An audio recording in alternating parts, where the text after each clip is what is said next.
இயேசு கிறிஸ்துவினுடைய ஈடு இணையற்ற நாமத்தில் உங்கள் யாவருக்கும் என்னுடைய அன்பின் நல்வாழ்த்துக்களை. பெரிய வெள்ளி என்று அழைக்கப்படுகிற இந்த புனித வெள்ளியிலே இயேசு சிலுவையில் தொங்கும் பொழுது அவர் சொன்ன 7 வார்த்தைகளை இந்த நாளிலே நாம் தியானிக்கப் போகிறோம். சிலுவையின் அந்த 7 வார்த்தைகள் நம்முடைய வாழ்க்கையில் எந்த அளவுக்கு நன்மை கொண்டு வருகிறது என்பதை குறித்து நாம் இன்றைக்கு வார்த்தைகளோடு கூட கேட்கப் போகிறோம். 1 கொரிந்தியரின் புத்தகம் 1வது அதிகாரம் 18வது வசனத்தை நாம் எடுத்தவர்கள் வாசிக்க கேட்போம். சிலுவையை பற்றிய உபதேசம் கெட்டு போகிறவர்களுக்கு பைத்தியமாய் இருக்கிறது, ரட்சிக்கப்படுகிற நமக்கோ அது தேவ பலனாய் இருக்கிறது. ஆண்டவராகிய இயேசு கிறிஸ்துவினுடைய இரத்தம் சகல பாவங்களையும் மன்னிக்க வல்லமையுடையது. இந்த இயேசு கிறிஸ்து நமக்காக, முழு உலகத்திற்காக அவர் சிந்தின இரத்தம் முழு உலகத்தையும் இன்றைக்கு காப்பாற்றி வருகிறது. அதுதான் உண்மை. அவர் சிலுவையில் தொங்கும் பொழுது அநேகர் நினைத்திருக்கலாம், ஏன் இப்படி சிலுவையில் தொங்குகிறார், இவர்தான் தேவகுமாரன் நல்லவோ என்று அநேகருக்கு அந்த ஒரு வியப்பு ஏற்பட்டிருக்கலாம். ஆனால் தேவனுடைய சித்தம் நிறைவேறும்படியாக ஆண்டவராகிய இயேசு கிறிஸ்து தம்மை தாமே சிலுவையிலே ஒப்பு கொடுத்தார். சிலுவையில் ஒப்பு கொடுத்ததான அந்த தேவனுடைய உபதேசம் 7 வார்த்தைகள், அதனுடைய உபதேசம் முழு உலகத்திற்கும் அது ஒரு மூளைக்கல்லாய் இருக்கிறது. நானும், எல்லாரும் சேர்ந்து வாசிப்போம். நானும் நம்முடைய கர்த்தராகிய இயேசு கிறிஸ்துவின் சிலுவை குறித்து இல்லாமல் வேறொன்றை குறித்து மேன்மை பாராட்டாமல் இருப்பேனாக. அப்போஸ்தலனாகிய பவுல் இப்படியாக சொல்லுகிறார், நான் எனக்கு என்னுடைய கிறிஸ்துவ வாழ்க்கைக்கு, கிறிஸ்துவ ஓட்டத்திற்கு சிலுவையை குறித்ததான மேன்மை ஒன்றை மட்டும்தான் நான் பிடித்து கொண்டிருக்கிறேன். சிலுவை குறித்து மட்டும்தான் நான் மேன்மை பாராட்டுவேன் என்கிறதான நிச்சயத்தோடு அப்போஸ்தலனாகிய பவுல் இதை சொல்லுகிறார். நானும் உலகத்திற்கு சிலுவையில் அறையுண்டிருக்கிறேன். சிலுவை சுமப்பதற்காக ஆண்டவராகிய இயேசு கிறிஸ்து என்னையும் உட்படுத்தி வைத்திருக்கிறார். அல்லேலூயா. சிலுவை இல்லாத கிறிஸ்தவ வாழ்க்கை இல்லை. கிறிஸ்தவ வாழ்க்கையிலே சிலுவை இல்லாதபடி வெற்றி இல்லை. கிறிஸ்தவனுடைய வாழ்க்கையிலே சிலுவை என்பது அது மகா பெரிதான ஒரு மேன்மையை குறிக்கிறது. சிலுவையில் தான் ஆண்டவராகிய இயேசு கிறிஸ்து வெற்றி சிறந்தார். பிசாசை ஜெயமாய் விழுங்கினார். சிலுவையில் ஆண்டவருடைய இந்த சிலுவையில் தொங்கும் பொழுது சிந்தப்பட்ட இரத்தத்தினாலே நமக்கு என்ன கிடைத்தது? கொலோசியர் 1வது அதிகாரம் 20, 21 2 வசனத்தை நாம் வாசிப்போம்.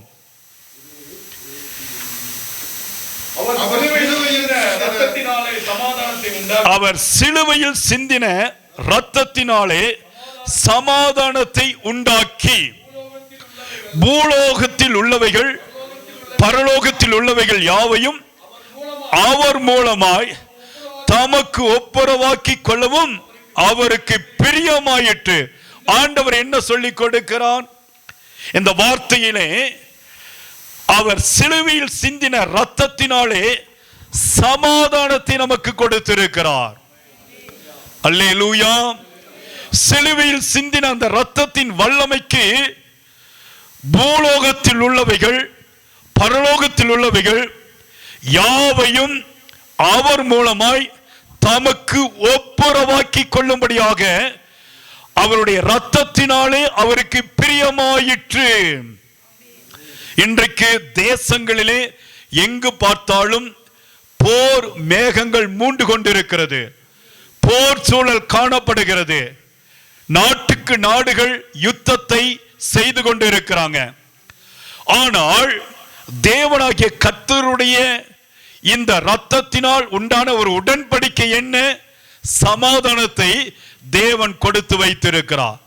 இந்த சமாதானத்தை கொடுத்து வைத்திருக்கிற தேவன், அதே தேவன் நமக்கு கடைசி நாட்களிலே அவருடைய வருகைக்கு அடையாளமாக சில காரியத்தையும் கர்த்தர் சொல்லி கொடுத்திருக்கிறார். அதனுடைய நோக்கம் என்ன? நான் வரும் பொழுது யுத்த செய்திகளை நீங்கள் கேட்பீர்கள். யுத்தத்தையும் யுத்த செய்திகளையும் நீங்கள் கேட்பீர்கள். 21வது வசனம் இப்படியாக சொல்லுகிறது, முன்னே அந்நியராயும் துர்க்கிரியைகளினாலே மனதில் சத்துருக்களாயும் இருந்த உங்களையும் பரிசுத்தராகவும் குற்றமற்றவர்களாகவும் கண்டிக்கப்படாதவர்களாகவும் தமக்கு முன் நிறுத்தும்படியாக அவருடைய மாம்ச சரீரத்தில் அடைந்த மரணத்தினாலே இப்பொழுது ஒப்புரவாக்கினார்.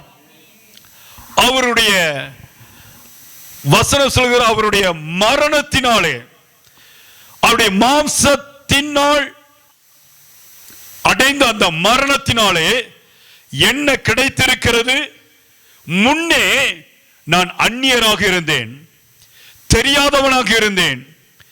இயேசுவை தெரியாதவனாக உலகத்தினுடைய பாவங்களை செய்து கொண்டு உலகத்திலே பாவத்தினால் பிடிக்கப்பட்டு இணைக்கப்பட்டு பாவியாக நான் சுற்றி திரிந்தேன். அடுத்ததாக துர்க்கிரிகளினாலே என்னுடைய மனதிலே சத்துருக்களாய் நான் காணப்பட்டேன்.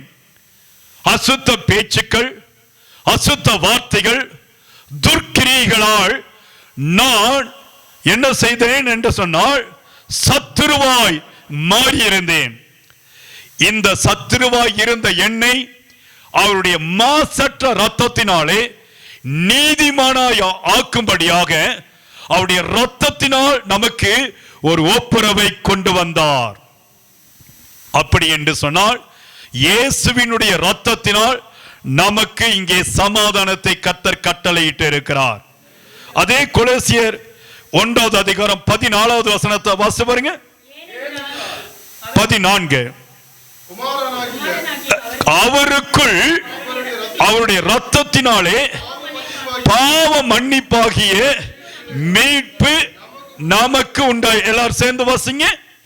அவருக்குள் அவருடைய இரத்தத்தினாலே பாவ மன்னிப்பாகிய மீட்பு. அல்லேலூயா.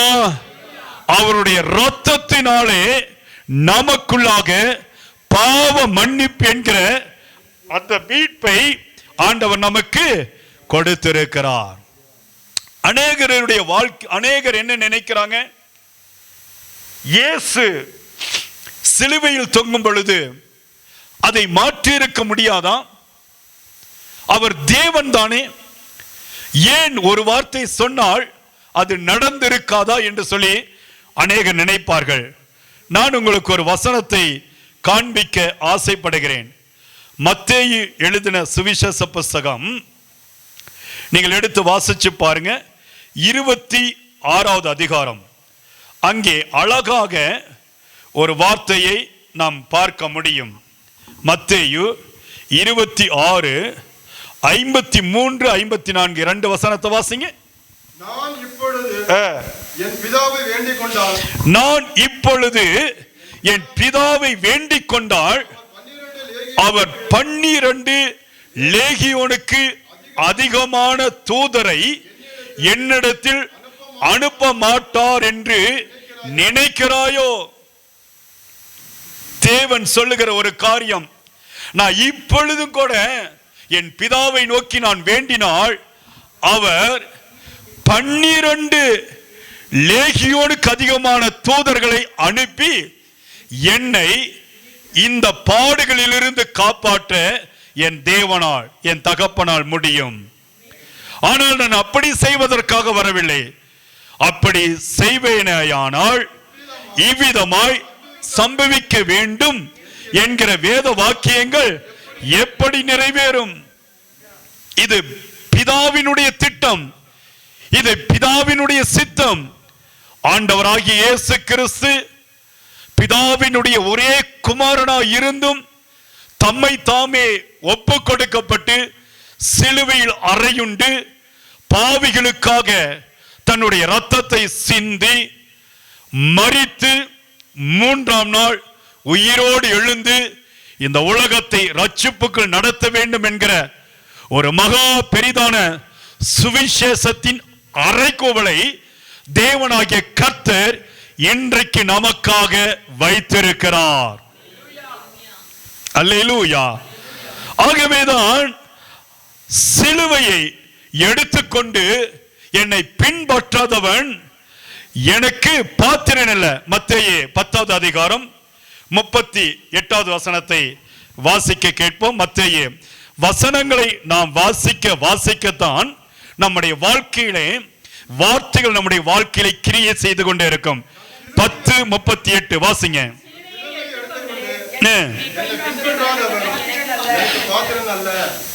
ஆண்டவர் சொல்லிக் கொடுக்கிற ஒரு காரியம் என்ன? உங்களுடைய சிலுவையை நீங்கள் எடுத்துக்கொண்டு ஆண்டவரை நீங்கள் பின்பற்றி நடக்க வேண்டும். உங்களுக்கு இப்பொழுது இருக்கிற சிலுவை பாடுகள், சிலுவையின் சோதனைகள், சிலுவையின் போராட்டங்கள், இதை நீங்கள் பெரிய அவமானமாய் எண்ணாமல், கவலையாய் நினைக்காமல் அதை எடுத்துக்கொண்டு தேவனை பின்பற்றி, ஏன் என்று சொன்னால் ஆண்டவராகிய இயேசுவும் நமக்காக சிலுவையிலே தொங்கினார், சிலுவை சுமந்தார். இந்த சிலுவை பாடுகள் என்பது நாம் வணங்குகிற ஆண்டவராகிய இயேசு கிறிஸ்துவுக்கும் இந்த போராட்டம் இருந்தது. இன்றைக்கும் கர்த்தர் நமக்கு கற்றுக் கொடுக்கிற காரியம் என்ன? சிலுவை எடுத்துக்கொண்டு நீங்கள் ஆண்டவரை பின்பற்றி நடந்து வர வேண்டும். அப்படி பின்பற்றாதவன் எனக்கு பாத்திரன் அல்ல. பாத்திரன் அல்ல என்று சொல்லும் பொழுது அதனுடைய பொருள் என்ன? நீ எனக்கு மகனாக மகளாக இருக்க முடியாது. சிலுவையை எடுத்துக்கொண்டு நீ என்னை பின்பற்றி வா என்று சொல்லி தேவனாகிய கர்த்தர் ஒரு அறைகூவலை விடுக்கிறார். எபிரேயர் 12:2வது வசனத்தை நீங்கள் வாசித்து பாருங்க. தேவன் அங்கே ஒரு காரியத்தை சொல்லுகிறார். எபிரேயர் 12:2, அவர் தமக்கு முன் வைத்திருக்கிற சந்தோஷத்தின் பொருட்டு அவமானத்தை எண்ணாமல் சிலுவையை சகித்து தேவனுடைய சிங்காசனத்தின் வலது பாரிசத்தில் வீற்றிருக்கிறார். பெரிய சத்தியம் அல்ல? அவர் நமக்கு முன் வைத்திருக்கிற சந்தோஷத்தின் பொருட்டு இயேசு உங்களுக்கு முன்பதாக, கவனிங்க, இயேசு உங்களுக்கு முன்பதாக ஒரு மகா பெரிதான சந்தோஷத்தின் வாசல்களை அவர் திறந்து வைக்க போகிறார். பெரிய ஆசீர்வாதத்தின் கதவுகளை உங்களுக்காக வைக்கிறார். பெரிய ஆசீர்வாதத்தின் எல்லைக்குள்ளாக தேவனாகிய கர்த்தர் உங்களை அழைத்துக் கொண்டு போக போகிறார். பெரிய சந்தோஷம் இந்த சிலுவைக்கு பின்பதாக இருக்கிறது என்று தேவனாகிய கர்த்தர் உங்களுக்காகவே சொல்லிக் கொடுக்கிறார்.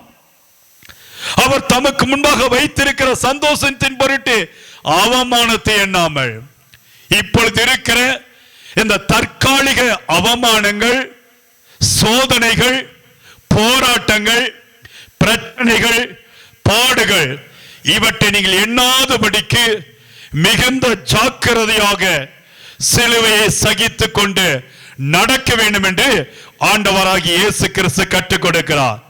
அப்படி நீங்கள் வரும் பொழுது தேவனுடைய சிங்காசனத்தின் வலது பாரிசத்திலே ஆண்டவராகிய இயேசு கிறிஸ்து எப்படி அமர்ந்திருக்கிறாரோ அதே போல அவருடைய பாதப்படியிலே அமர்ந்திருக்கிற மகா பெரிதான பாக்கியத்தை தேவனாகிய கர்த்தர் இந்த சிலுவை சுமப்பதற்கு பின்பதாக அப்படிப்பட்ட ஒரு ஆசீர்வாத மேன்மையை தேவனாகிய கர்த்தர் உங்களுக்கு அவர் வைத்திருக்கிறார். நீங்கள் பயப்பட தேவையில்லை. சிலுவை என்பது உங்களுக்கு அவமானம் அல்ல. 1 பேதுருவினுடைய புத்தகம் 2வது அதிகாரம் 24வது வசனத்தை நீங்கள் வாசித்து பாருங்க. நாம் பாவங்களுக்கு செத்து நீதிக்கு பிழைத்திருக்கும்படி அவர்தாமே தமது சரீரத்திலே நம்முடைய பாவங்களை சிலுவையின் மேல் சுமந்தார், அவருடைய தழும்புகளால் குணமானீர்கள். நாம் பாவங்களுக்கு செத்து நீதிக்கு பிழைத்திருக்கும்படியான இந்த மகா பெரிதான பாக்கியத்தை கர்த்தர் நமக்கு கொடுத்திருக்கிறார். அல்லேலூயா. என்றைக்கு நீங்க கர்த்தருடைய ஆலயத்திற்குள் வந்து காலடி எடுத்து வைத்தீர்களோ அன்றைக்கே பாவத்திற்கு மரித்த பிள்ளைகளாக ஆண்டவர் உங்களை வேறுபடுத்தி வைத்திருக்கிறார். நீதிக்கு பிழைத்திருக்கும்படி தேவனாகிய கர்த்தர் அவருடைய சரீரத்திலே உங்களுக்காக எனக்காக பாருங்க. இந்த உலகத்திலே ஒருவர் மரிக்கிறார் என்று சொன்னால் ஒரு தனிப்பட்ட மனிதனுக்காக யாருமே மரிப்பது கிடையாது. எந்த அரசியல்வாதியும் மரிப்பது கிடையாது. எந்த உலகத்தில் பிரபலமானவர்களும் இன்னொரு மனிதனுக்காக மரித்தது இந்த உலகத்திலே கிடையாது. ஆனால் வேறு ஒருவனுடைய பாவங்களுக்காக, உலகத்தினுடைய பாவங்களுக்காக, உங்களுடைய பாவங்களுக்காய், என்னுடைய பாவங்களுக்காய் ஒருத்தர் மரித்திருக்கிறார் என்று சொன்னால் அவர் ஆண்டவராகிய இயேசு கிறிஸ்து ஒருவர் மட்டுமே. அல்லேலூயா. இந்த உலகத்திலே கிறிஸ்தவம் என்பது மதம் கிடையாது. இது ஒரு மார்க்கம், நல் வழியை காட்டுகிற ஒரு மார்க்கம். ஆனால் உலகத்தில் இருக்கிற மற்ற மதங்கள் எல்லாம் மனிதனால் உருவாக்கப்பட்டது. ஆனால் தேவனால் உருவாக்கப்பட்ட நல்ல மார்க்கம் தான் கிறிஸ்துவ மார்க்கம். அல்லேலூயா. Christianity is not religion. Is not a religion. அதை நீங்க சரியாய் உணர்ந்து கொள்ள வேண்டும். அல்லேலூயா. இது நாம் நடக்க வேண்டிய பாதையை காட்டுகிற ஒரு நல்ல மார்க்கத்தை நீங்களும் நானும் இன்றைக்கு பிடித்துக் கொண்டிருக்கிறோம். 2 கொரிந்தியரின் புஸ்தகம் 5வது அதிகாரம் 21வது வசனத்தை நீங்கள் வாசித்து பாருங்க. நாம் அவருக்குள் நீதியாகும்படிக்கு பாவம் அறியாத அவரை நமக்காக என்ன செய்தார்? பாவமாக்கினார். அழகான ஒரு வசனம் அல்ல? தேவனுடைய வார்த்தை சொல்லுகிறது 21வது வசனத்திலே, நாம் அவருக்குள் தேவனுடைய நீதியாகும் பொருட்டு பாவம் அறியாத அவரை நமக்காக பாவமாக்கினார். நீதி தேவனுடைய நீதிமான்களுடைய பிள்ளைகள் என்கிற அந்த அதிகாரத்தை எங்கிருந்து நாம் பெற்றுக்கொண்டோம்? அவரை பாவமாக்கி நாம் இன்றைக்கு நீதிமானாக்கி இருக்கிறோம். அல்லேலூயா.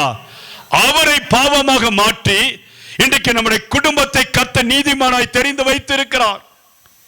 அவரை பாவமாக மாற்றி இன்றைக்கு நமக்கு ஆசீர்வாதத்தை கொடுத்து வைத்திருக்கிறார்.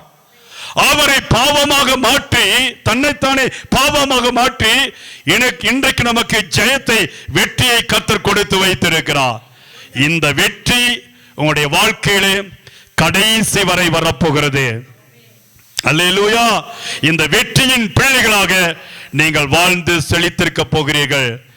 தேவனுடைய இரத்தத்தின் வல்லமை, தேவனுடைய ஆசீர்வாதத்தின் வல்லமை உங்களுக்கு நேராய் கடந்து வரப்போகிறது. ஆமென். ஹல்லேலூயா, ஹல்லேலூயா, ஹல்லேலூயா. இயேசுவின் இரத்தத்தாலே மீட்கப்பட்டு வசனமாம் வெளியாலே காக்கப்பட்டு இயேசுவின் இரத்தத்தாலே மீட்கப்பட்டு வசனமாம் வெளியாலே காக்கப்பட்டு கரை திரையட்ட பாரி சொத்தரோடு கரை திரையட்ட பாரி சொத்தரோடு ஏழையன் பொன் வீதியில் உலாவிடுவேன் ஏழையம் பொன் வீதியில் உலாவிடுவேன் இன்ப இயேசு ராஜாவை நான் பார்த்தால் போதும் மகிமையில் அவரோடு நான் வாழ்ந்தால் போதும் இன்ப இயேசு ராஜாவை நான் பார்த்தால் போதும் மகிமையில் அவரோடு நான் வாழ்ந்தால் போதும் நித்தியமும் மோட்ச வீட்டில் சேர்ந்தால் போதும் நித்தியமும் மோட்ச வீட்டில் சேர்ந்தால் போதும் அல்லேலூயா கூட்டத்தில் நான் மகிழ்ந்தால் போதும் அல்லேலூயா கூட்டத்தில் நான் மகிழ்ந்தால் போதும் இன்ப இயேசு ராஜாவை நான் பார்த்தால் போதும் மகிமையில் அவரோடு நான் வாழ்ந்தால் போதும் இன்ப இயேசு ராஜாவை நான் பார்த்தால் போதும் மகிமையில் அவரோடு நான் வாழ்ந்தால் போதும்.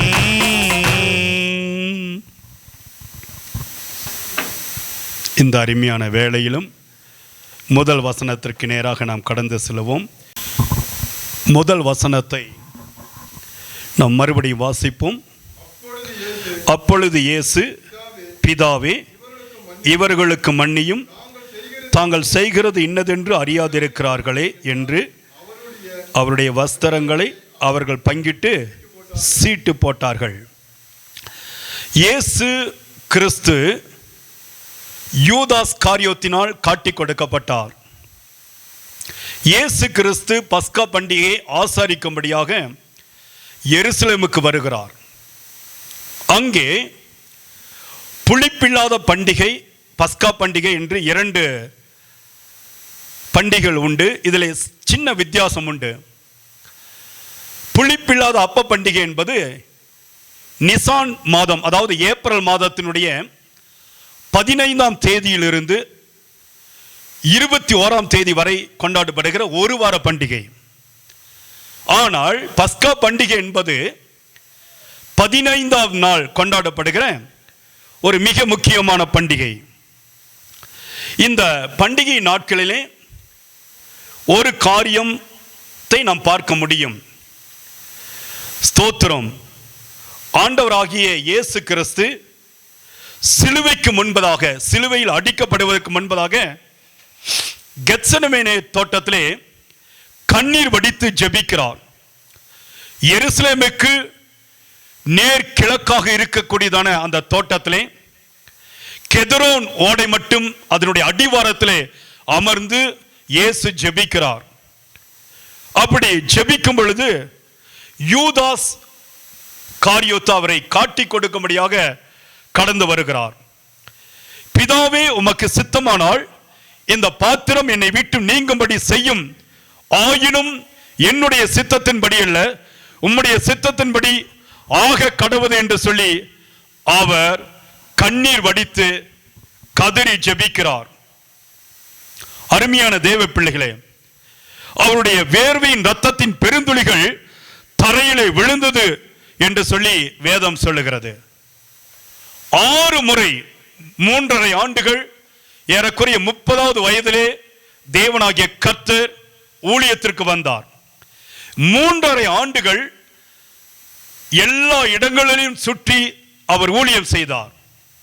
அப்படி ஊழியம் செய்த நாட்களிலே அநேகர் சுகமானார்கள், பிசாசுகள் ஓடி நடுங்கின, வியாதிகள் சுகமாகின, அற்புத அடையாளங்கள் நடந்தது.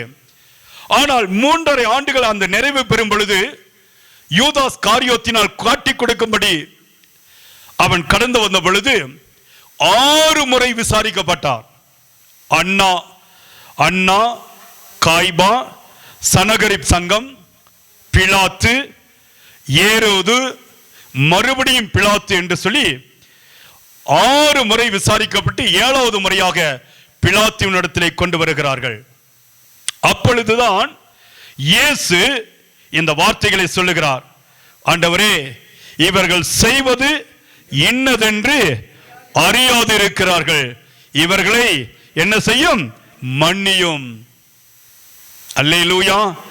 தேவனாகிய கர்த்தர் சிலுவையில் தொங்கும் பொழுது கொடுத்ததான முதல் ஆசீர்வாதம் உள்ள வார்த்தை மன்னிப்பு. ஆமென். அல்லேலூயா. இன்றைக்கும் தேவனுடைய பிள்ளைகளாய் இருக்கிற நாம் அவருடைய இந்த வார்த்தையினுடைய பொருள் என்ன? தேவனுடைய பிள்ளைகள் மன்னிக்க வேண்டும். அதே சமயத்திலே நாம் எந்த விதத்திலும் மற்றவர்களுக்கு துரோகம் செய்யக்கூடாது.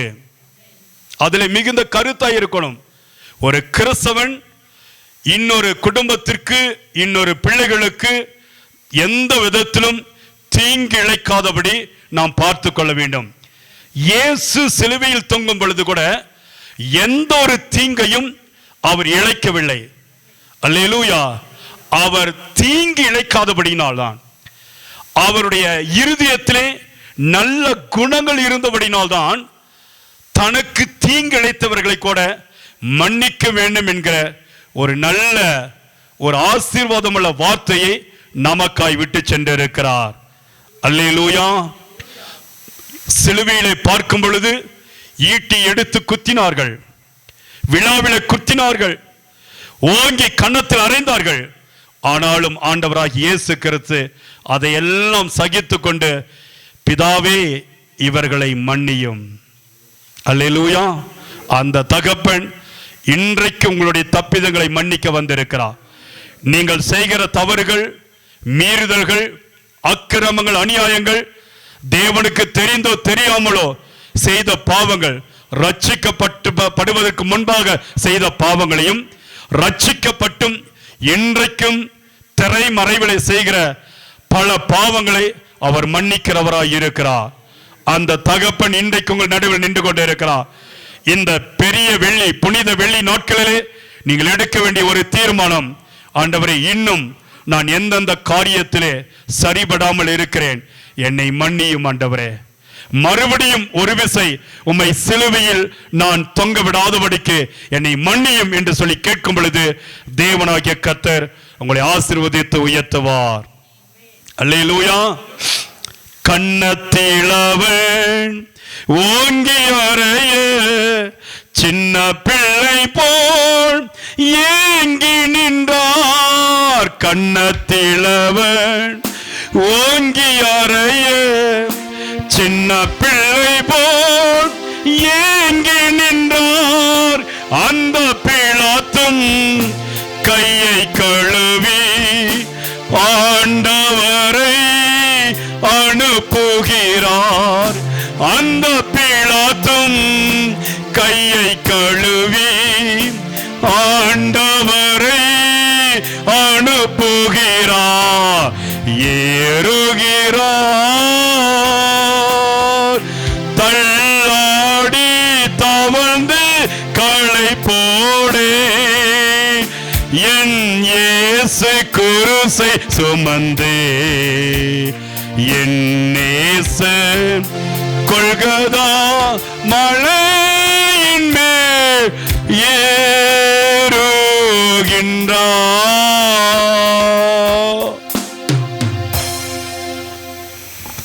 இரண்டாவது வார்த்தைக்கு நேராக கடந்து போவோம்.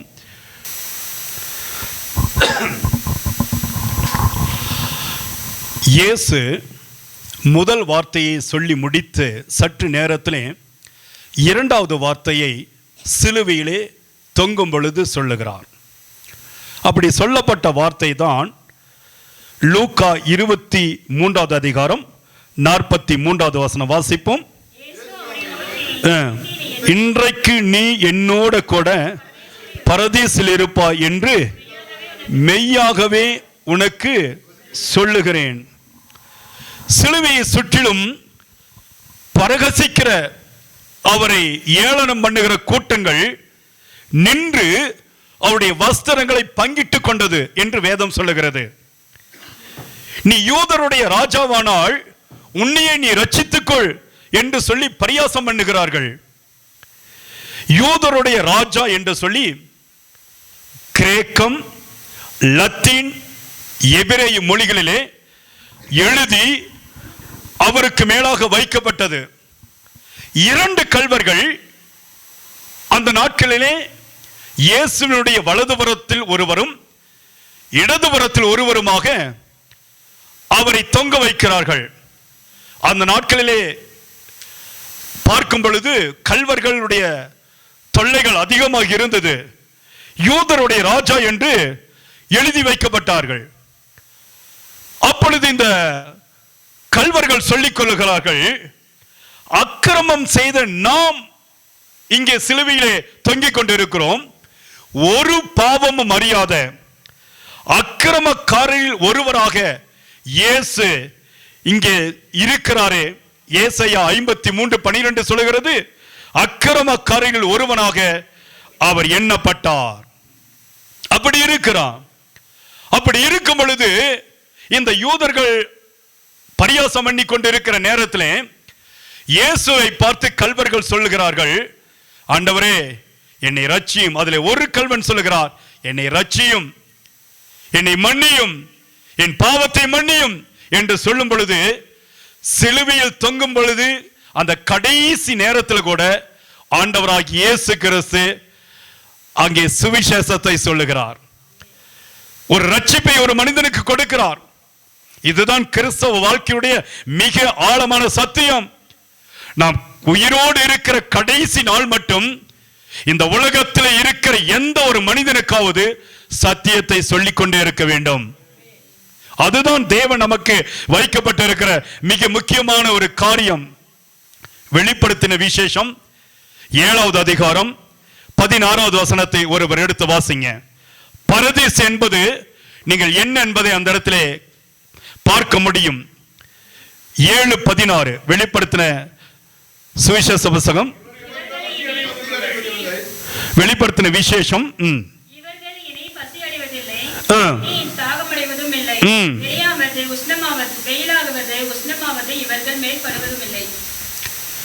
வெளிப்படுத்தின விசேஷத்திலே தேவனாகிய கர்த்தர் பரதீசு என்பதற்கான இடத்தை குறித்து சொல்லும் பொழுது, அங்கே அழுகையும் இல்லை, கண்ணீரும் இல்லை, துக்கமும் இல்லை, பசியும் இல்லாத ஒரு இடம் இருக்கிறது. அந்த பரதேசிலே நீ கடந்து வரும்படியாக நான் உனக்கு உதவி செய்வேன் என்று தேவனாகிய கர்த்தர் சொன்னார். இன்றைக்கு நீ என்னோடு கூட பரதேசில் இருப்பாய். அங்கே அழுகையும் இல்லை, கண்ணீரும் இல்லை, புலம்பலும் இல்லை, பாடுகள் இல்லை என்று சொல்லி தேவனாகிய கர்த்தர் அந்த கள்வனை பார்த்து சொல்லுகிறார். தேவனை ஏற்றுக்கொள்ளுகிற கடைசி நாட்களில் கூட, நாளைக்கு ஒரு மனிதன் சாகிறான் என்று சொன்னார், இன்றைக்கு ஆண்டவரை ஏற்றுக்கொண்டால் கூட நிச்சயமாக பரதேசு அவர்களுக்காய் வைக்கப்பட்டு இருக்கிறது. தேவனுடைய ராஜ்யம் அவர்களுக்காய் தேவன் வைக்கப்பட்டு இருக்கிறார். அல்லேலூயா. அதை சுதந்திரித்துக் கொள்ள முடியும். ஆகவே நாம் எந்த ஒருவரையும் பார்த்து இவர்கள் ரட்சிக்கப்படக்கூடாது, இவர்களெல்லாம் ரட்சிக்கப்பட மாட்டார்கள் என்று சொல்லி நாம் நினைத்து விடக்கூடாது. எந்த ஒருவனையும் ரட்சிப்புக்குள் நடத்துகிற அந்த வல்லமையை தேவன் தன்னுடைய வார்த்தையில வைத்திருக்கிறார். கடைசி நேரத்தில் கூட அவர்களுக்கு ஒரு வாய்ப்பை கொடுப்பார். அந்த 2 கள்வனிலே ஒருவன் தேவனை விசுவாசித்தான். ஆண்டவரே, நீர் பாவிகளுக்காய் ரத்தம் சிந்துகிற தெய்வம் என்கிறதை நான் விசுவாசிக்கிறேன், என்னை ரட்சியும் என்று அவன் கேட்டுக்கொண்ட பொழுது கர்த்தர் சொல்லுகிறார், இன்றைக்கு நீ என்னோடு கூட பரதீசில் இருப்பாய். அல்லேலூயா. உங்களுக்கும் எனக்கும் கொடுக்கப்பட்டிருக்கிற வாய்ப்புகள் ஏராளமாய் கொட்டி கிடக்கிறது. அருமையான தேவ பிள்ளைகளே, கர்த்தருடைய வார்த்தை கேட்டுக்கொண்டிருக்கிற உங்கள் மூலமாக, உங்கள் குடும்பத்தின் மூலமாக சத்தியம், சுவிசேஷம் பரவ வேண்டும் என்பது தேவனுடைய திட்டமாய் இருக்கிறது. நீங்கள் அதை அசட்டையை எண்ணி விடாதீர்கள். உங்க வீட்டுக்கு பக்கத்தில் இருக்கிறவங்க, உங்க உறவுகள், சொந்தக்காரர்கள், தெரிந்தவர்கள், நண்பர்கள், வேலைக்கு போகிற இடத்துல ஆண்டுடைய சத்தியத்தை சொல்லி அவர்கள் படுகொலியிலே, பாதாளத்திலே போய் அழிந்து விடாது இருக்கும்படிக்கு நீங்கள் ஆண்டுடைய ரத்தத்தை குறித்து அவருடைய மேன்மை குறித்து சொல்லும் பொழுது, சத்தியத்தை குறித்து உங்கள் சாட்சிகளை குறித்து சொல்லும் பொழுது அவர்கள் ரட்சிக்கப்படுவார்கள். மரித்து போகிற எந்த ஒரு ஆத்மாவாக இருந்தாலும் கூட அவர்களுக்கு நீங்கள் சத்தியத்தை சொல்லி கர்த்தருடைய நாமத்தை நீங்கள் மகிமைப்படுத்துங்கள். நிச்சயம் உங்கள் மூலமாக அநேகர் தேவனுடைய பரதேசுக்குள் கலந்து வர கர்த்தர் உதவி செய்வார். அல்லேலூயா, அல்லேலூயா. மிஞ்சும் வேளத்தால் ஈட்டி எடுத்து நெஞ்சை பிளந்தான் ஆ கொடுமை. மிஞ்சும் வேளத்தால் ஈட்டி எடுத்து நெஞ்சை பிளந்தான் ஆ கொடுமை. ரத்தமும் நீரும் ஓடி வருதே இரட்சகரை நோக்கியே பார். ரத்தமும் நீரும் ஓடி வருதே இரட்சகரை நோக்கியே பார். ஏறுகின்றார் தள்ளாடி தவழ்ந்து களை போடு. என் இயேசு குருசை சுமந்தே என் நேச கொள்கதா மலையின் மேல் நடந்தே ஏறுகின்றார். மூன்றாவது வார்த்தைக்கு நேராய் கடந்து போவோம். சிலுவையில் மொழிந்ததான மூன்றாவது வார்த்தை யோவான் 19வது அதிகாரம் 26, 27. எல்லாரும் சேர்ந்து வாசிப்போம். அப்பொழுது இயேசு தம்முடைய தாயையும் அருகே நின்ற தமக்கு அன்பாய் இருந்த சீசனையும் கண்டு தம்முடைய தாயை நோக்கி, ஸ்திரியே, அதோ உன் மகன் என்றார். பின்பு அந்த சீசனை நோக்கி, அதோ உன் தாய் என்றார். அல்லேலூயா. இயேசு சிலுவையில் தொங்கும் பொழுது, கவனிங்க, இயேசு சிலுவையில் தொங்கும் பொழுது தன்னுடைய குடும்பத்தை குறித்ததான ஒரு அக்கறை உள்ளவராய் இருந்தார். நாமும் கூட சில நேரத்தில் தேவனுடைய ஊழியத்தை செய்கிறோம். தேவனுக்காய் நான் பக்தி வைராக்கியம் காண்பிக்கிறேன், தேவனை நான் அதிகமாக நேசிக்கிறேன் என்று சொல்லி குடும்பத்தை பராமரிக்காதபடிக்கு யாரும் இருந்து விடக்கூடாது. முதலாவது கர்த்தருடைய பிள்ளைகள் தேவனுக்கு பயந்து நடக்கிறவர்களாய் இருந்தால் நீங்கள் முதலாவது உங்கள் குடும்பத்தை அதிகமாய் நேசிக்க வேண்டும். உங்களுக்கு கொடுத்த பெற்றோர்கள், உங்களுக்கு கொடுத்த மனைவி, கணவன், பிள்ளைகள், ஸ்தோத்திரம், உறவுகள் எல்லாரையும் நேசிக்க நீங்கள் கற்றுக்கொள்ள வேண்டும். இயேசு அதிலே மிகுந்த தேர்ச்சியுடையவராய் இருந்தார். சிலுவையில் தொங்கும் பொழுது கூட மரியாள் தன் பக்கத்தில் நின்று கொண்டு இருந்தார். அவரை பார்த்து ஒரு காரியத்தை சொல்லுகிறார். அதோ அந்த வசனம் என்ன சொல்கிறது? இயேசு தம்முடைய தாயை அருகே நின்ற அன்பான சீசன் யோவானை பார்த்து சொல்லுகிறார், நான் மரித்து போகிறேன், நான் போன பின்பு உன்னை பார்ப்பதற்கு, உங்களை பார்ப்பதற்கு, உங்களை விசாரிப்பதற்கு, உங்களை கவனித்துக் கொள்வதற்கு யாருமே இல்லை என்று சொல்லி நினைக்காதீங்க. நாமும் கூட நம்முடைய கிறிஸ்துவ ஓட்டத்திலே ஒருவேளை மரணம் நமக்கு கடந்து வரும் பொழுது, இந்த சரீர பிரகாரமான ஆவிக்குரிய மரணத்தை நான் சொல்லவில்லை, சரீர பிரகாரமான மரணம் வரும் பொழுது ஒருவேளை நம்முடைய குடும்பத்தின் பிள்ளைகள் பரிதபிக்கக்கூடிய சூழ்நிலையில் இருப்பார்கள் என்று சொன்னால், நீங்கள் அவர்களுக்கு சொல்ல வேண்டிய ஒரே ஒரு காரியம், நான் கர்த்தருக்குள்ளாக வைராக்கியமாக இருந்தேன், விசுவாசத்தோடு இருந்தேன், ஜபத்தோடு பலத்தோடு தேவனுடைய பக்தி வைராக்கியத்தை காத்து நடந்தேன். நான் சென்ற பிறகும் என்னுடைய ஸ்தானத்தில் இருந்து உன்னை காப்பாற்றுவதற்கு ஆண்டுடைய வசனம் உங்களுக்கு உண்டு. அல்லேலூயா. நீங்கள் அதை சொல்லிக் கொடுக்க வேண்டும். உங்கள் பிள்ளைகளுக்கு, உறவுகளுக்கு நீங்கள் அதை சொல்லிக் கொடுத்து வளர்க்க வேண்டும். பல பேர் என்ன நினைக்கிறாங்க, என் பிள்ளைகளுக்கு சொத்து வச்சுட்டு போகணும், வீட்டை வச்சுட்டு போகணும், காரை வச்சுட்டு போகணும், நிறைய பேங்க் பேலன்ஸ் வச்சுட்டு போகணும்னு சொல்லிட்டு, அதை காட்டும் முதன்மையான என்ன தெரியுமா? நான் மரித்தாலும் கூட எனக்கு பிற்பாடு இந்த ரட்சிப்பை கொடுத்த தேவன் உன்னோடு கூட இருக்கிறார்.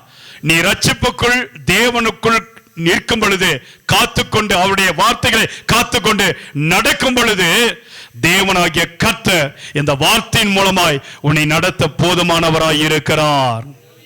அல்லேலூயா. நீங்க பயப்படவே கூடாது. ஒரு தேவனுடைய பிள்ளைகள், தேவனுடைய குடும்பம் தன்னுடைய குடும்பத்தை, தன்னுடைய பிள்ளைகளை, பெற்றோர்களை மிகவும் நேசிக்கிறவர்களாக இருக்க வேண்டும். வாசிச்சு பாருங்க, நீதிமொழிகள் 19வது அதிகாரம் 26வது வசனத்தை நாம் ஒருவர் எடுத்து வாசிக்க கேட்போம். நீதிமொழிகள் 19:26. தன் தகப்பனை கொள்ளையடித்து தன் தாயை துரத்தி விடுகிறவன் இலச்சையும் அவமானத்தையும் அடைவான். இங்கே நீதிமொழிகள் 30:17 சொல்கிறது, தகப்பனை பரியாசம் பண்ணி தாயின் கட்டளைகளை அசட்டை பண்ணுகிற கண்ணை நதியின் காகங்கள் பிடுகும், கழுகின் குஞ்சுகள் தின்னும் என்று சொல்லி. அருமையான தேவ பிள்ளைகளே, ஆண்டவர் உங்களுக்கென்று கொடுத்திருக்கிற பெற்றோர்களை மதித்து பழகுங்க. ஆண்டவர் உங்களுக்கென்று கொடுத்திருக்க கணவனை நீங்கள் நேசித்து பழகுங்க. ஆண்டவர் உங்களுக்கென்று கொடுத்திருக்கிற மனைவியை அதிக அன்பு செலுத்த பழகிக் கொள்ளுங்க. ஆண்டவர் உங்களுக்கென்று கொடுத்திருக்கிற குழந்தைகளை நல்ல விதத்திலே அவர்களை பராமரிக்க, நல்ல பழக்க வழக்கங்களை சொல்லி அவர்களை பராமரிக்க நீங்கள் முயற்சி செய்ய வேண்டும். கிறிஸ்துவ பிள்ளைகளுக்கு மட்டும்தான் இப்படிப்பட்டதான நல் ஒழுக்கங்களை கர்த்தருடைய வார்த்தையின் மூலமாய் கற்றுக் கொடுக்கிறார். அல்லேலூயா. சிலுவையிலே ஆண்டவர் மரிக்கிற அந்த கடைசி தருவாயில் கூட தன்னுடைய தாயை குறித்து மிகவும் கரிசனை உள்ளவராய் இருக்கிறார். ஐயோ, நான் போயிட்டுனா என் தாய்க்கு யார் என்று சொல்லும் பொழுது கர்த்தர் சொல்லுகிறார், அதோ உன் மகன். யோவானை பார்த்து சொல்லுகிறார், என் தாயே நீ பயப்படாதே, நான் போனாலும் உன்னை பராமரிப்பதற்கு என்னுடைய சீஷன் இருக்கிறார், அதோ உன் தாய் நின்று கொண்டு இருக்கிறார் என்று யோவானை பார்த்து சொல்லுகிறார். அல்லேலூயா. இந்த பண்போடு நாம் நடந்து கொள்ளும் பொழுது தேவனாகிய கர்த்தர் முதலாவது உங்க குடும்பத்தை நேசிங்க. மூன்றாவது வார்த்தை நமக்கு என்ன சொல்லிக் கொடுக்கிறது? நம்முடைய உறவுகளை, குடும்பத்தை நேசித்து அவர்களை ஸ்தோத்திரம் சரியான விதத்திலே நடத்தும் பொழுது தேவனாகிய கர்த்தர் சிலுவையிலே மொழிந்த அந்த மூன்றாவது வார்த்தையுடைய அர்த்தத்தை நாம் சரியாய் புரிந்து கொள்ள முடியும். ஆமென். ஹல்லேலூயா. ஆகவே நீங்க இந்த வார்த்தையின்படி சரியாய் என்னை நடத்தும் ஆண்டவரே என்று சொல்லி நீங்க ஆண்டவருடைய சமூகத்தில் ஒப்பு கொடுத்து பாருங்க, கர்த்தர் உங்களை ஆசீர்வதித்து உயர்த்துவார். ஹல்லேலூயா. இந்த பாடுகள் உந்தன் வாழ்வுக்காய் சொந்தப்படுத்தி ஏற்றுக்கொண்டார். இந்த பாடுகள் உந்தன் வாழ்வுக்காய் சொந்தப்படுத்தி ஏற்றுக்கொண்டார். நேசிக்கின்றாயோ இயேசுநாதரை? நேசித்து வா குருசெடுத்தே. நேசிக்கின்றாயோ இயேசுநாதரை? நேசித்து வா குருசெடுத்தே. ஏறுகின்றார் தள்ளாடி தவழ்ந்து களை போடு. என் இயேசு குருசை சுமந்தே என் நேசர் கொள்கதா மலையின் மேல் நடந்தே ஏறுகின்றார்.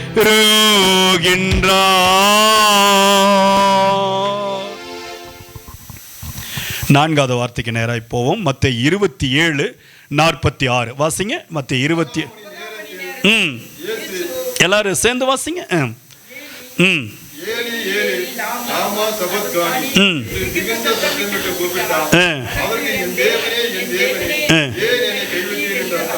அல்லேலூயா.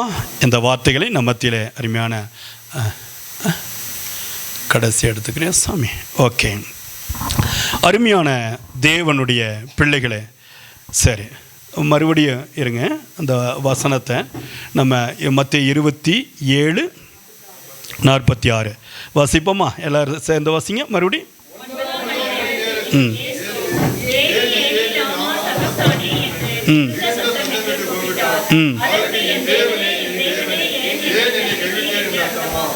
அல்லேலூயா.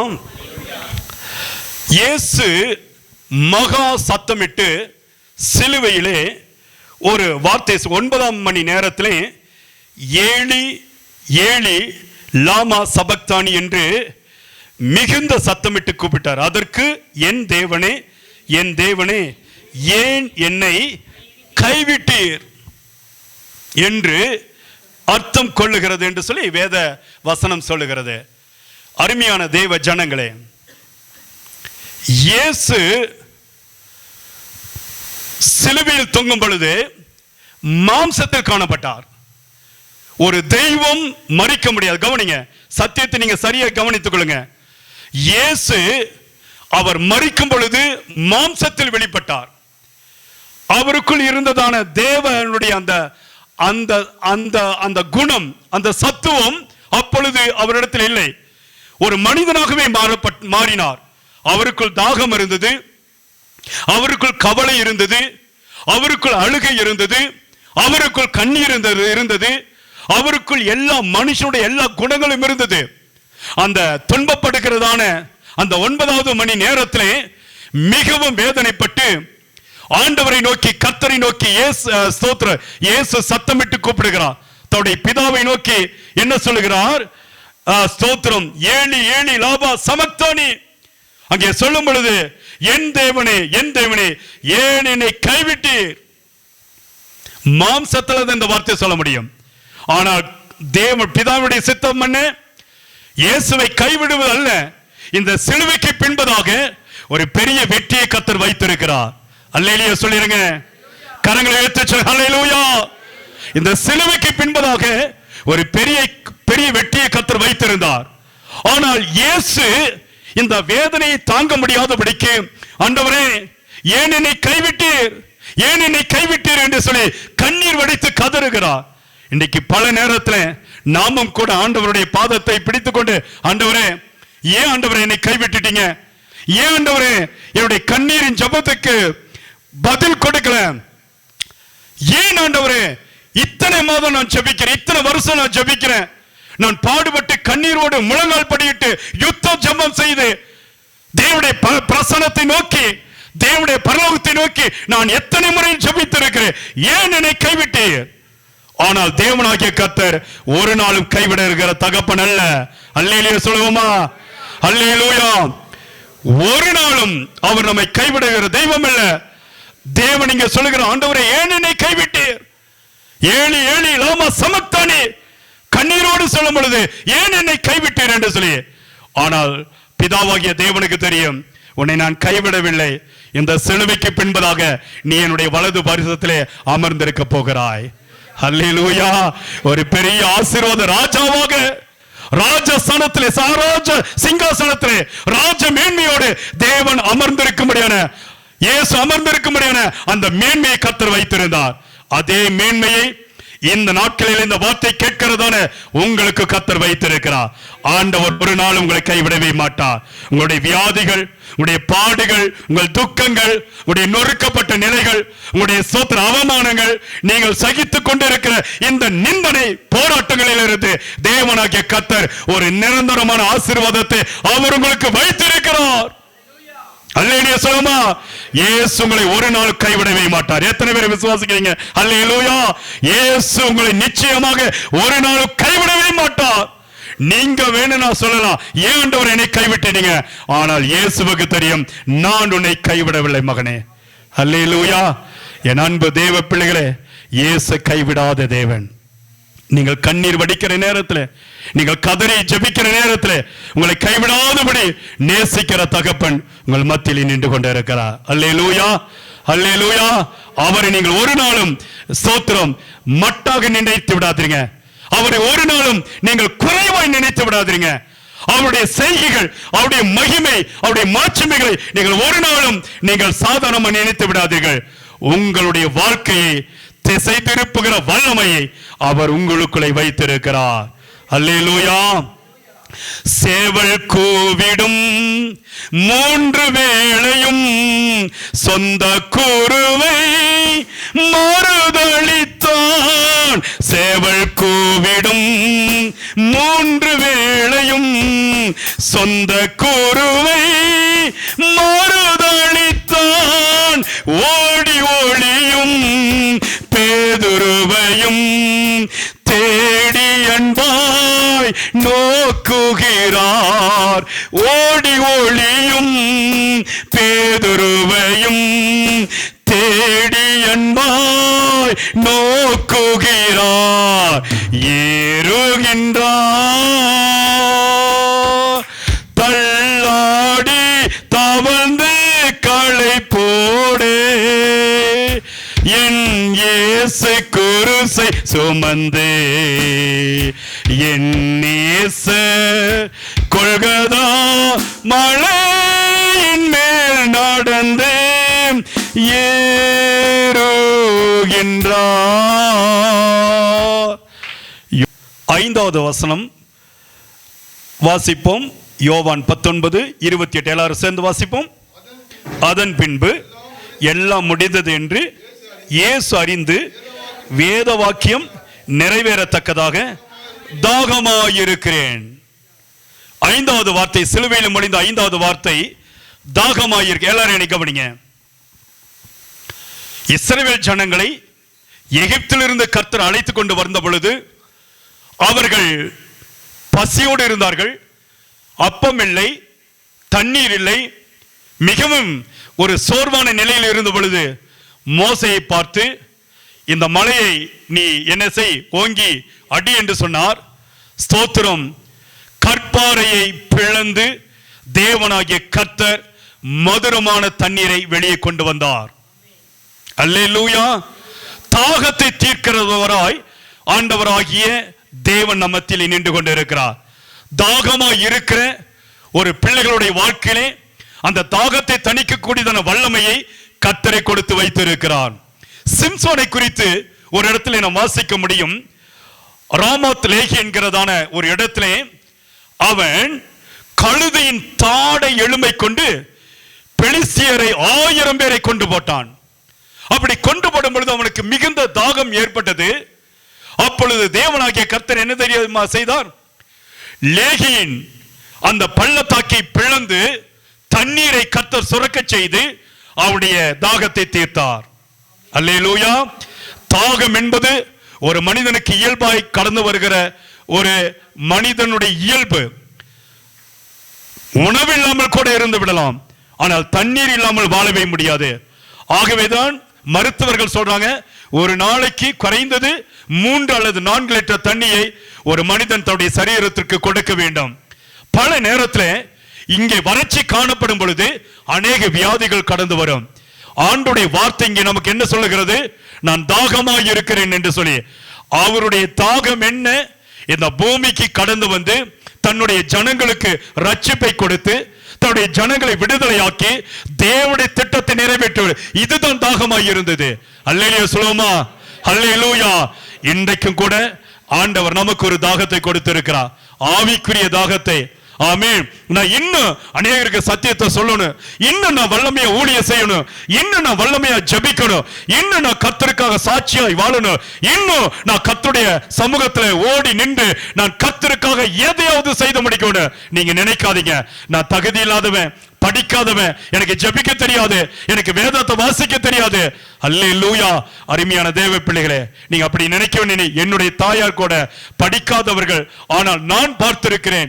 அவர்கள் மறிக்க போகிறதான அந்த கடைசி தருவாயில நான் பார்த்திருக்கிறேன். எழுத்துக்களை கூட்டி கூட்டி அவர்கள் வேதத்தை வாசித்து எனக்கு கற்றுக் கொடுத்திருக்கிறாங்க. அல்லேலூயா. கடைசி நேரமாக இருந்தால் சரி, நாம் எப்பொழுதும் ஆண்டவர் எனக்கு கொடுத்த தரிசனம் என்ன, ஆண்டவர் எனக்கு கொடுத்த ஓட்டம் என்ன, இந்த ஓட்டத்தை நான் வீணாக்காதபடிக்கு இந்த ஒரு முறை தான் நான் பிறந்திருக்கிறேன், ஒரு முறை தான் வாழப் போகிறேன். இந்த வாழ்க்கையிலே இயேசு பிரியப்படுகிற ஒரு நல்ல வாழ்க்கை வாழ்ந்து தேவனை பிரியப்படுத்தும்படியாக, தேவனுக்கு சாட்சியாக இருக்க முடியாத அந்த பாக்கியத்தை கர்த்தர் கொடுக்க வேண்டும் என்கிற இந்த தாகம் உங்களுடைய வாழ்க்கையில் இருக்க வேண்டும் சொன்னார். இயேசு மொழிந்ததான இந்த 5வது வார்த்தையாகிய தாகமா இருக்கிறேன் என்று சொன்ன தேவனுடைய அந்த வார்த்தையின் அர்த்தத்தை நீங்கள் புரிந்து கொள்ள முடியும். அல்லேலூயா. நிச்சயமாகவே நீங்க ஆவிக்குரிய தாகத்தோடு இருக்கணும், விசுவாச தாகத்தோடு இருக்கணும், ஜெப தாகத்தோடு இருக்கணும், தேவனுடைய சமூகத்தில் பரிசுத்த தாகத்தோடு இருக்கணும். தேவன் இதைத்தான் விரும்புகிறார். இன்றைக்கு தேவனுடைய பிள்ளைகளே, இந்த வார்த்தை கேட்டுக்கொண்டிருக்கிற உங்க வாழ்க்கையில நீங்க எந்தெந்த காரியத்துல ஆண்டவர் அழைத்தார், ஊழியத்திற்கு அழைத்தார், ஊழியத்திற்காக வைராக்கியம் பாராட்டும்படி அழைத்தார், பிள்ளைகளாய் ஆண்டுடைய குடும்பமாய் ஆண்டவர் உங்களை தெரிந்து கொண்டார். ரட்சிக்கப்பட்ட புதுசுல எந்த அளவுக்கு வைராக்கியம் இருந்தது, எத்தனை தீர்மானம் எடுத்தீங்க, எத்தனை வல்லமையான காரியத்தை செய்தீங்க. நீங்க ஒரு இடத்துக்கு போய் ஜெபம் பண்ணினா பிசாசு ஓடிச்சு, நீங்க ஒரு இடத்துக்கு போய் ஒருவருக்கு ஜெபம் பண்ணினா அங்கே வியாதிகள் மாறினது. இன்றைக்கு அந்த தாகத்தோடு இருக்கிறீங்களா? அந்த அபிஷேகம் உங்களுக்கு மேல இருக்கிறதா? ஆதியில கொண்டிருந்த அந்த தெய்வீக அபிஷேகத்தின் வல்லமை இன்றைக்கு உங்களுக்கு மேல இருக்கிறதா? இன்றைக்கு சத்து நீங்க சிந்தித்து பாருங்க. இல்லை என்று சொன்னால் மறுபடியும் ஆண்டோடைய அந்த சுவிசேஷ தாகத்தை உங்கள் தலையின் மீது ஏற்றுக்கொண்டு, ஆண்டவரே இனி நான் சாதாரணமாய் போவதில்லை, இந்த நாட்களிலிருந்து ஒரு புதிய தீர்மானத்தை எடுத்து தேவனுக்காக வைராக்கியம் பாராட்ட போகிறேன். அல்லேலூயா. இந்த வசன தாகத்தோடு இனி நான் எல்லாருக்கும் சத்தியத்தை சொல்ல போகிறேன். அப்படி ஒரு தீர்மானத்தை எடுத்து பாருங்க. கர்த்தர் உங்களை ஆசீர்வதித்து உயர்த்தி வழி நடத்துவார். அல்லேலூயா, அல்லேலூயா. பின்னே நடந்த அன்பின் சீஷன் போல் பின்பற்றி வா சிலுவை வரை. பின்னே நடந்த அன்பின் சீஷன் போல் பின்பற்றி வா சிலுவை வரை. காடியை போல கசந்திருக்கும் கஷ்டங்களை அவரிடம் சொல். காடியை போல கசந்திருக்கும் கஷ்டங்களை அவரிடம் சொல். ஏறுகின்றார் தள்ளாடி தவழ்ந்து களை போடு, என் இயேசு குருசை சுமந்தே என் நேசு கொள்கதா மலையின் மேல் நடந்து ஏறுகின்றார்.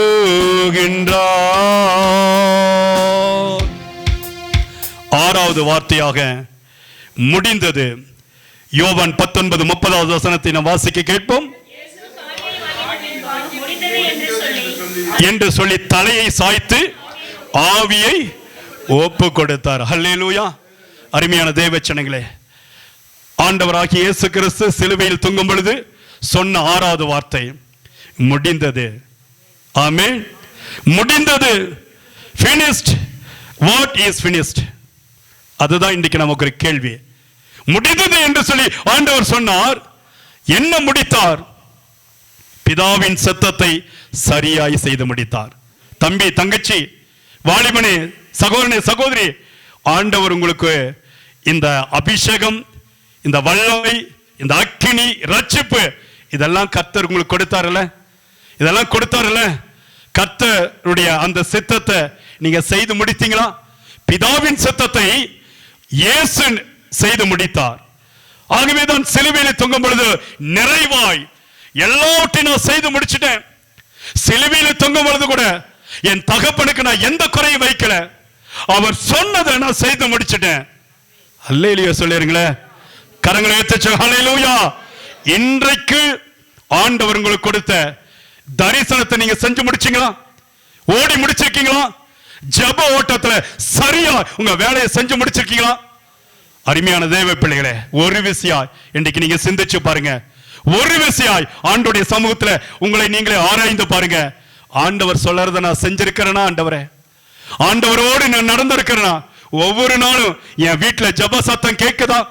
ஒவ்வொரு நாளும் வேத வாசிச்சு நான் ஜெபிக்கிறேனா? வாரத்துல ஒரு நாளாவது நான் உபவாசிச்சு ஜெபிக்கிறேனா? ஒரு நாளாவது நான் கர்த்தருக்காக ஊழியம் செய்கிறேனா? ஊழியம் செய்வது தேவனுடைய ஊழியக்காரருக்கு உண்டான காரியம் அல்ல. மாறாக ரட்சிக்கப்பட்ட பிள்ளைகள் அத்தனை பேர்களுடைய தலைக்கு மேலாக தேவனாகிய கர்த்தர் வைத்திருக்கிற ஒரு மாபெரும் தரிசனத்தின் பொறுப்பாகும். இதை நீங்கள் ஒருவரும் மறந்துவிடக் கூடாது. அல்லேலூயா. அழிந்து போகிற ஆத்துமாக்கள் எத்தனை பேர்? நம்மை சுற்றிலும் கண்களை ஏறெடுத்து பாருங்க.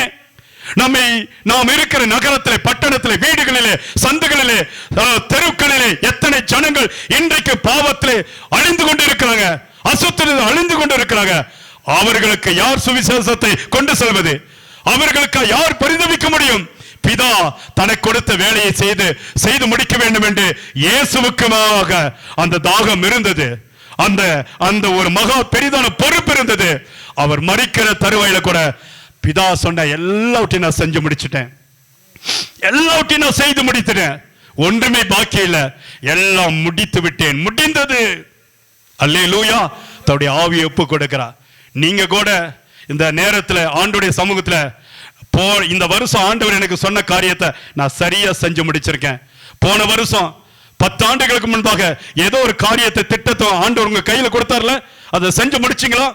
செஞ்சு முடிச்சீங்களா? அந்த தரிசனம் நிறைவேறிச்சா? நிறைவேறலைன்னு நீங்க கண்டுபிடிங்க. என்ன ஆண்டவர் என்னோட கூட பேசினார்? சில ஆண்டுகளுக்கு முன்பாக என்னோட கர்த்தர் இடைப்பட்டார்கள், நான் தீர்மானம் எடுத்தேன், அந்த தீர்மானத்தை நான் செஞ்சு முடிச்சனா முடிக்கலன்னு சொன்னா அது நிமித்தம் எனக்கு பாவம் வராதபடிக்கு நான் சரியாய் கர்த்தருக்குள் ஓடி முடிக்க எனக்கு கர்த்தர் உதவி செய்யட்டும். அல்லேலூயா.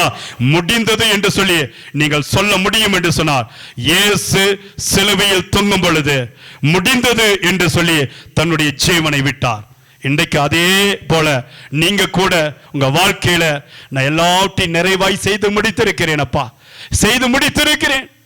ஒரு ஊழியக்காரன் மரிக்கிற வேளையில ஆண்டவரே நீங்க கொடுத்த ஊழியத்தை, நீங்க கொடுத்த தரிசனத்தை, நீங்க கொடுத்த ஓட்டத்தை சரியாய் ஓடி முடிச்சிருக்கிற அப்படின்னு சொல்ல முடியுமா? முடியும் என்று சொன்னார் நிச்சயமாய் பரதேசில் இருப்பார்கள். ஹல்லேலூயா. நீங்க தேவனுடைய குடும்பமா இருக்கிற நீங்க ஆண்டவருடைய சமூகத்துல இந்த தீர்மானத்தோடு கடந்து செல்லுங்க.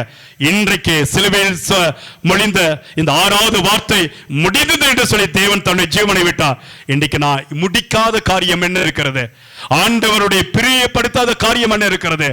ஆண்டவரை ஸ்தோத்திரம் அவரை வெட்கப்படுத்தி கொண்டிருக்கிற காரியம் என்ன இருக்கிறது? இன்னும் நான் கர்த்தருக்குள் முடிக்க வேண்டிய காரியம் என்ன இருக்கிறது? சிந்திச்சு பாருங்க. தேவனாகிய கர்த்தர் உங்களை ஆசீர்வதித்து உயர்த்துவார். ஹல்லேலூயா. லூக்கா 23வது அதிகாரம் 46வது வசனத்துக்கு நேராக நாம் கடந்து செல்வோம். வாசிங்க.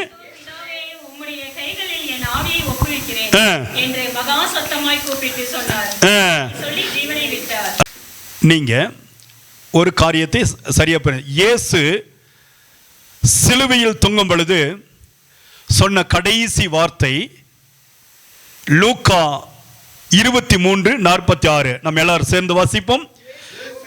பிதாவே உம்முடைய கைகளில் என் ஆவியை ஒப்புவிக்கிறேன் என்று மகா சத்தமாய் கூப்பிட்டு சொன்னார். இப்படி சொல்லி ஜீவனை விட்டார். சங்கீதம் 31:5 சொல்கிறது, உமது கையில் என் ஆவியை ஒப்புக் கொடுக்கிறேன், சத்திய பரனாகிய கர்த்தாவே நீர் என்னை மீட்டுக் கொண்டீர். யோனா ஒரு பெரிய மீனின் வயிற்றுக்குள் இருந்து இரவும் பகலும் 3 நாள் இருந்தார். அதே போல ஆண்டவராகிய இயேசு கிறிஸ்துவும் இந்த பூமியின் வயிற்றிலே பாதாளத்திலே மிகுந்த துக்கத்தோடு இரவும் பகலும் 3 நாள் இருந்தார். அருமையான தேவ பிள்ளைகளே, ஆண்டவருக்கு தெரியும் என்னுடைய மகன் மரித்தாலும் மறுபடியும் பிழைப்பான் என்கிற நிச்சயம். பரிசுத்த ஆவியானவர் எப்படி நம்முடைய ரட்சிக்கப்பட்ட புதிதிலே நாம் ஞானஸ்நானம் எடுத்து கரையேறின பின்பு இயேசுவுக்கு மேலாக பரிசுத்த ஆவியானவர் வந்து அமர்ந்தாரோ, அதே போல ஒவ்வொரு பிள்ளைகளுடைய வாழ்க்கையிலும் ரட்சிக்கப்பட்ட புதிதிலே தேவனாகிய கர்த்தர் பரிசுத்த ஆவியானவருடைய வல்லமையின் பெருமழையை பொழிந்தெறினார். வல்லமையின் அந்த அபிஷேகத்தை கொடுத்தார். அந்த அபிஷேகம் இன்றைக்கும் கிரியை செய்து கொண்டே இருக்கிறது. அல்லேலூயா. ஆண்டவருடைய பாதத்திலே நிற்கிற நீங்களும் நானும் ஆண்டவர் எதற்காக இந்த அபிஷேகத்தை கொடுத்து வைத்திருக்கிறார்? ஏதோ பற்பல பாசைகளை நாம் பேசுகிறோம் என்பதற்காகவா? உலக ஜனங்கள் பார்க்கும்போது என்ன புரியாத வார்த்தை பேசுகிறார்கள் என்று சொல்லி ஆச்சரியப்படுவதற்காக அல்லவா? அல்ல. நம்முடைய இருதயத்தில் ஒவ்வொரு நாளும் இந்த ஆவி என்னை உயிர்ப்பித்துக் கொண்டே இருக்க வேண்டும். ஒவ்வொரு நாளும் இந்த ஆவி எனக்குள்ளாக கிரியை செய்து கொண்டே இருக்க வேண்டும். இந்த ஆவியானவரை நான் துக்கப்படுத்தாதபடிக்கு என் தேவனுடைய விருப்பத்தை நிறைவேற்றுகிற அந்த மகா பெரிய பாக்கியத்தை நான் பெற்றுக்கொள்ள வேண்டும் என்கிறதான அபிஷேகத்தோடு நிற்கும் பொழுது, ஒருவேளை நாம் மரித்தாலும் பிழைத்திருப்பா என்று சொன்ன தேவனுடைய வார்த்தையின்படி தேவனுக்குள்ளாக சரியாய் ஆண்டவர் கொடுத்ததை நான் கர்த்தரிடத்தில் ஒப்புக் கொடுக்கிறேன். அல்லேலூயா. இயேசு மரித்த பொழுது தேவாலயத்துடைய திரைச்சீலை 2ஆய் கிழிந்தது. பயங்கரமான காரியங்கள் அங்கே நடைபெற்றது. ஆவியை அவர் விட்ட பொழுது பூமி அதிர்ந்தது, கண்மலைகள் பிளந்தது, கல்லறைகள் திறந்தன என்று சொல்லி வேதம் சொல்லுகிறது. அருமையான தேவச்சனமே, இன்றைக்கு தேவனாகிய கர்த்தர் நமக்கு கொடுத்த இந்த பெரும் உத்தரவாதத்தை இன்றைக்கு ஆண்டுடைய சமூகத்தில் ஒப்புக் கொடுக்க முடியான அந்த பாக்கியம் பெற்ற பிள்ளைகளாக நான் நின்று கொண்டிருக்கிறேனா? கர்த்தர் எனக்கு கொடுத்ததை நான் நிறைவேற்றிட்டேன். இயேசு சொன்னார், ஆண்டுடைய வார்த்தை சொல்லுகிறது, நீங்க எடுத்து வாசிச்சு பாருங்க, அது மிக முக்கியமான வார்த்தை. யோவான் 3வது அதிகாரம் 16வது வசனம். எல்லாரும் சேர்ந்து வாசிங்க. யோவான் 3வது அதிகாரம் 16வது வசனத்தை ஜேசில் எடுத்து வாசி, இங்கிலீஷ் வசனத்தை எடுத்து வாசி, வாசிங்க. தொடர்ந்து எல்லாரும் சேர்ந்து வாசிப்போம். தேவன் தம்முடைய ஒரே பேரான குமாரனை விசுவாசிக்கிறவன் எவனோ அவன் கெட்டு போகாமல் நித்திய ஜீவனை அடையும்படிக்கு அவரை தந்தருளி இவ்வளவாய் உலகத்திலே அன்பு கூர்ந்தார். அல்லேலூயா. ஒருவரும் கெட்டு போகாதபடிக்கு நித்திய ஜீவனை அடையும்படிக்கு தன்னுடைய குமாரனை தேவனாகிய கர்த்தர் இந்த உலகத்திற்கு ஒப்புக் கொடுத்தார். அந்த தேவன் தன்னுடைய கடைசி வார்த்தையாகிய சிலுவையில் மொழிந்த கடைசி வார்த்தையாகிய என் ஆவியை ஒப்புக் கொடுக்கிறேன் என்று சொல்லி சரியாய் ஒப்புக் கொடுத்தார்.